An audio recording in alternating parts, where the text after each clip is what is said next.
Pesawat Cina Eastern Airlines dengan 133 penumpang jatuh di pegunungan. Sebuah pesawat Cina Eastern Airlines yang berpenumpang 133 orang jatuh di pegunungan di Cina Selatan pada Senin 21 Maret 2022. Pesawat itu sedang dalam perjalanan dari kota Kunming ke Guangzhou, demikian lapor pemerintah dilansir Reuters.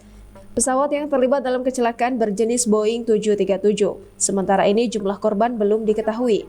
Menurut pantauan Flight Radar 24, tidak ada kabar mengenai penyebab jatuhnya pesawat 737-800 berusia 6 tahun tersebut.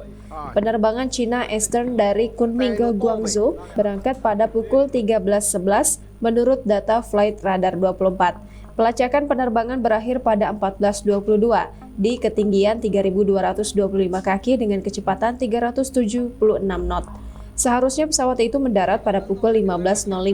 Diketahui, industri penerbangan Cina memiliki catatan keselamatan yang tinggi bahkan termasuk yang terbaik di dunia dalam dekade terakhir. Menurut Aviation Safety Network, kecelakaan pesawat fatal terakhir Cina terjadi pada 2010.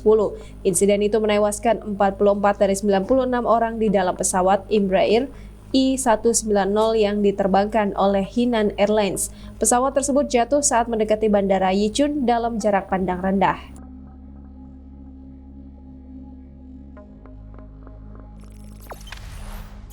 Jangan lupa subscribe, share, komen, dan like ya!